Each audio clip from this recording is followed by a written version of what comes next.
my name is Ian Briggs. I come from the University of Utah with my PI, Pavel Pancheha. Round of applause for him. He is being a father right now.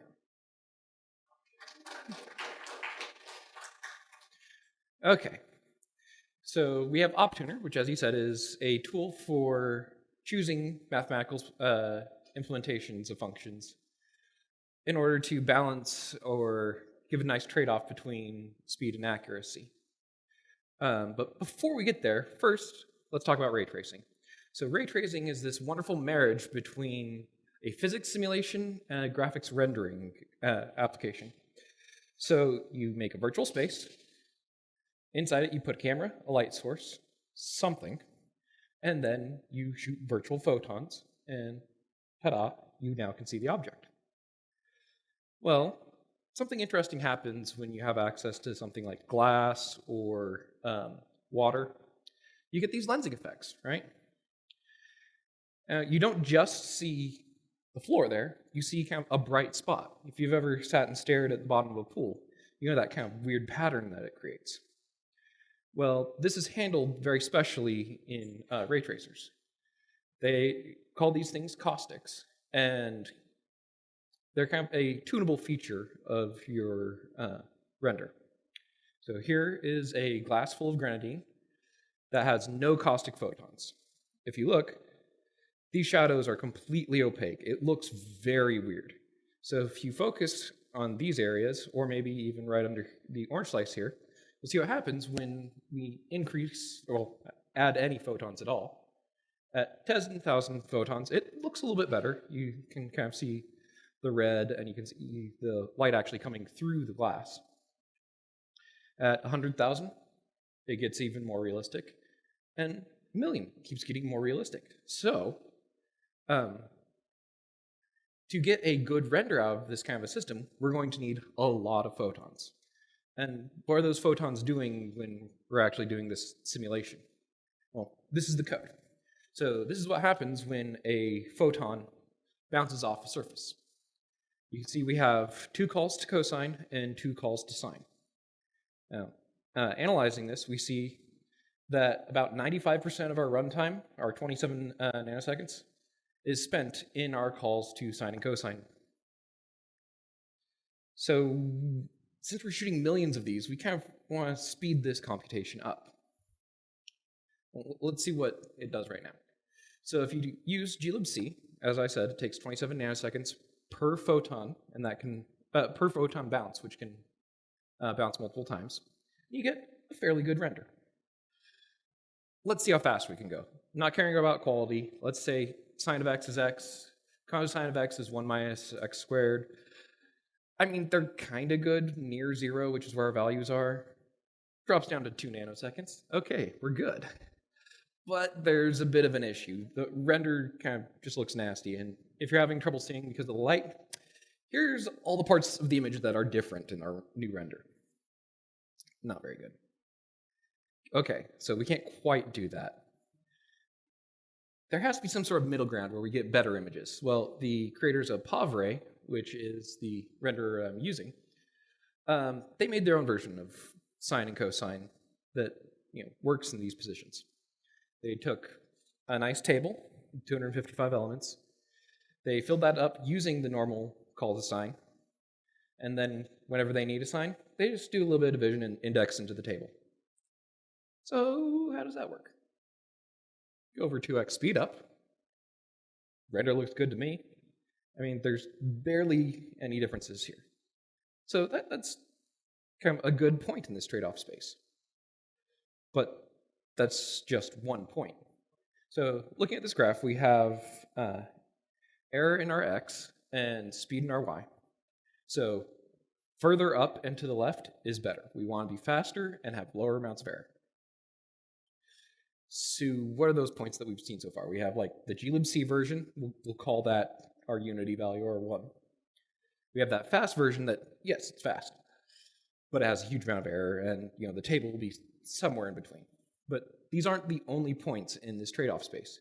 If you think of a whole bunch of different ways you could have sine and cosine implemented, and then look at picking amongst those pools, you have a lot of points to choose from.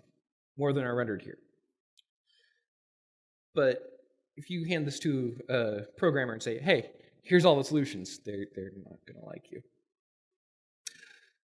Well, can we kind of get better than this? Well, let's see. This point, I don't even need to really care about, because there's another point that has both lower error and higher speed. So I just want the kind of best in class. Getting rid of that point, okay, that makes it a little better. Let's do this for everything. Now we have the Pareto frontier.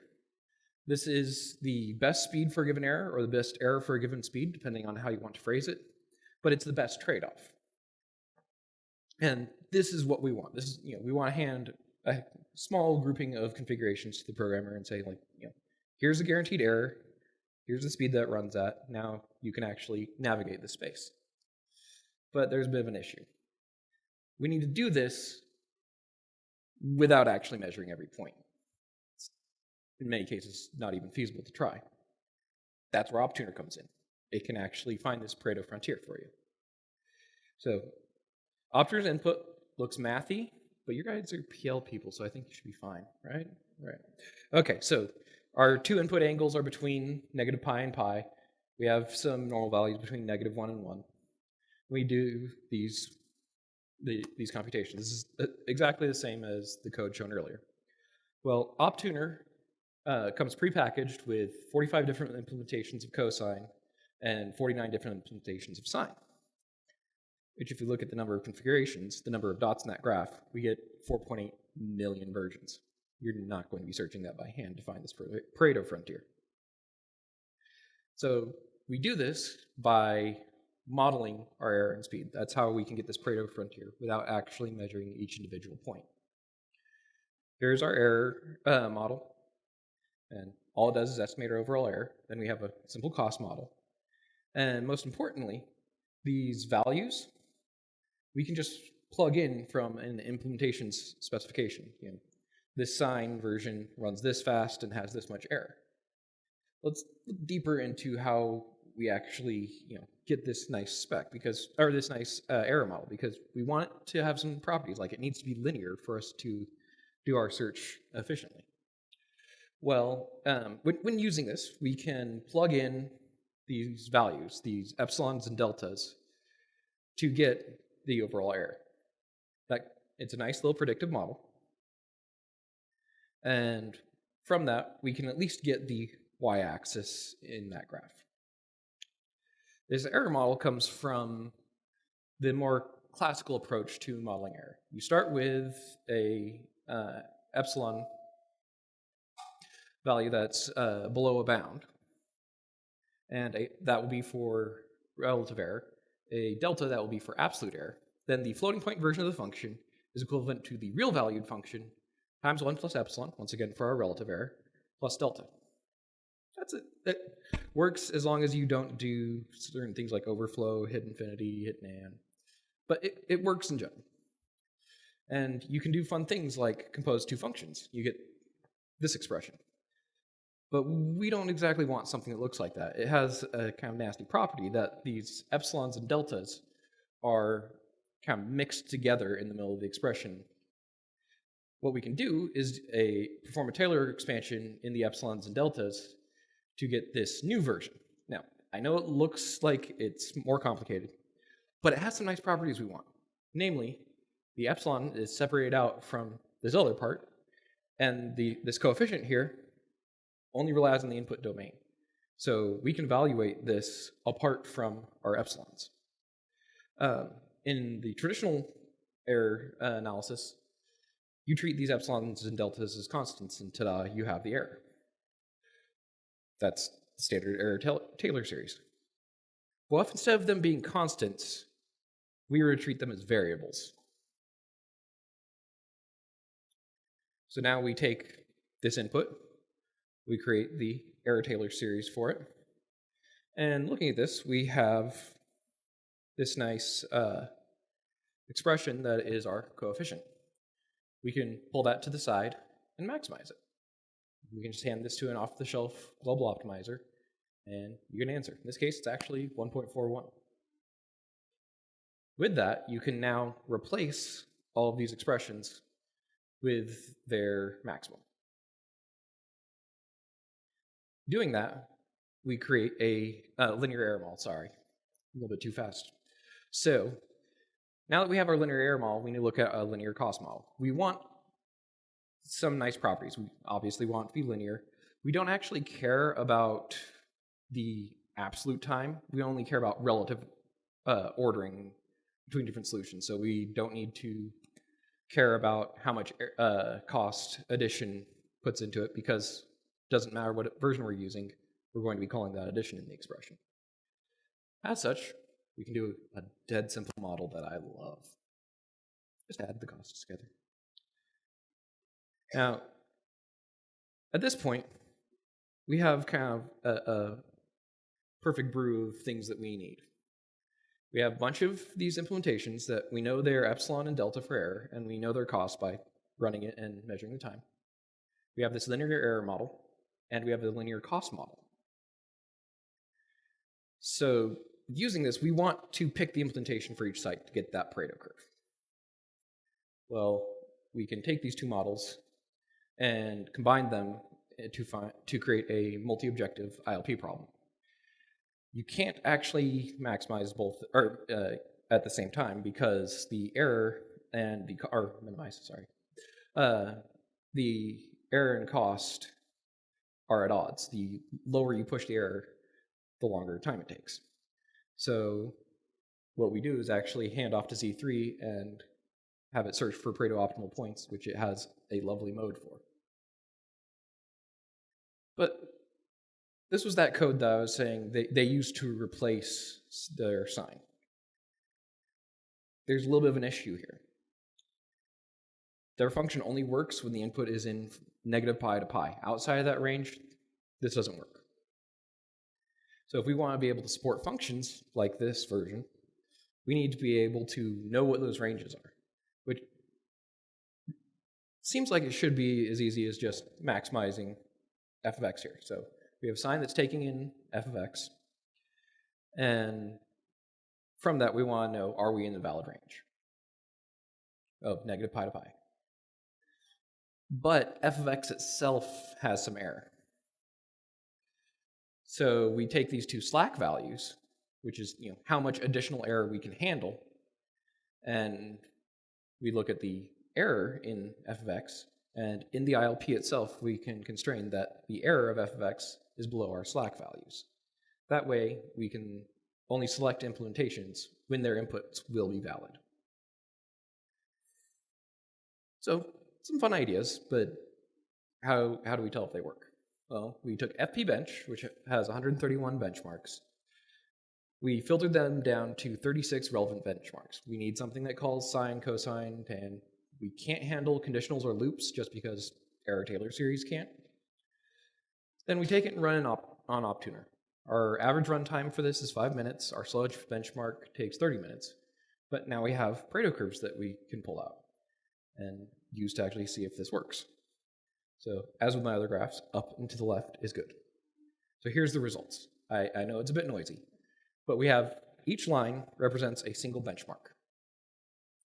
And that is the Pareto frontier that OpTuner found for that benchmark. Now there are a couple other things I'd like to point out. Down here we have some configurations that actually have less error than using glibc. So oftentimes when you're writing code and you're just calling off to libm, you're already sacrificing speed and accuracy. Also, right next to 0, if you're okay with losing up to 1 decimal digit of accuracy there, our error is in log scale, you can get some pretty good speedups. And on the far end, if you're fine with huge error, you can get just massive speedups. But more important than either of those ends, is that in between, there is this smooth trade-off between the two. Okay, I started this all with ray tracing, and I haven't talked about it in a long time. What do we do with that? Well, here's the results for that expression with 2 sines and 2 cosines. Where's that POV-Ray, the hand-rolled code they made? It is right here. So let's pick a point and see how well it does. I picked this one. believe it or not, it does well. So glibc, to remind you, takes 27 nanoseconds per photon incidence. The table-based version takes that down to 12.7 nanoseconds with this much error.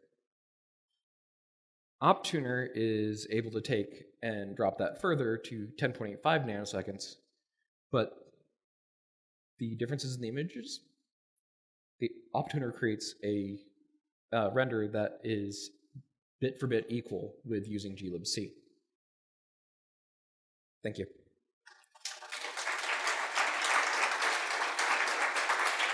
Thanks for a great talk. Thank you.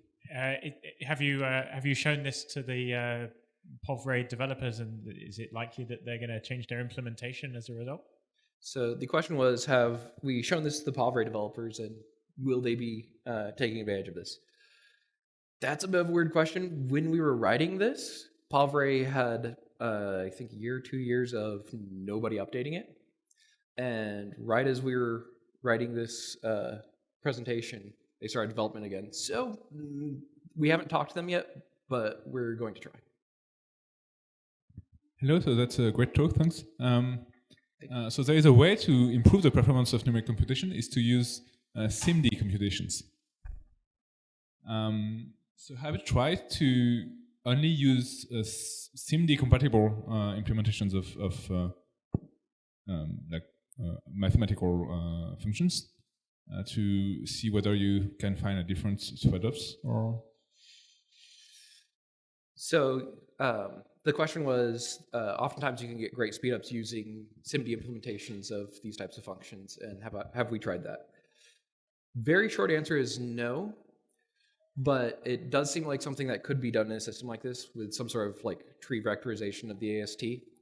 Well, the problem is that most of the implementation of mathematical function uses control flow, and thus are difficult to use with SIMD instructions.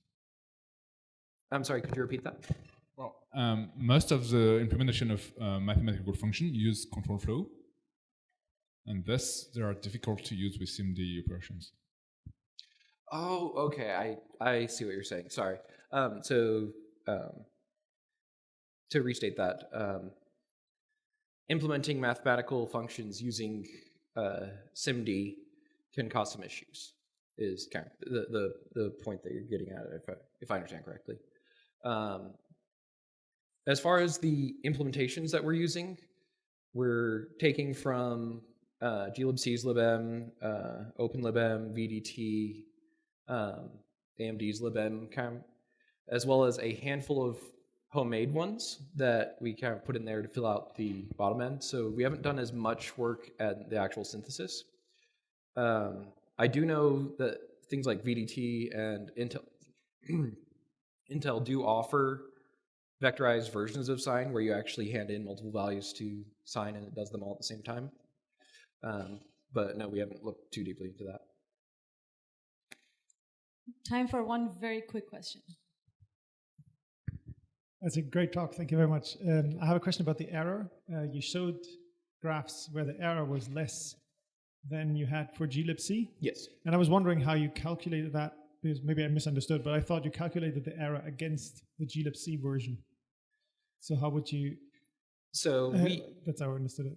So the question was basically, since glibc is our default for error, how do we calculate error, have a negative error relative to it? So when I talk about error here, I'm talking about relative to the real valued computation, and glibc has a known amount of error. And so we took specifications of glibc, crlibm, things like that, that are known and established, and just use those in an error estimation scheme. Cool. Let's thank Ian one more time.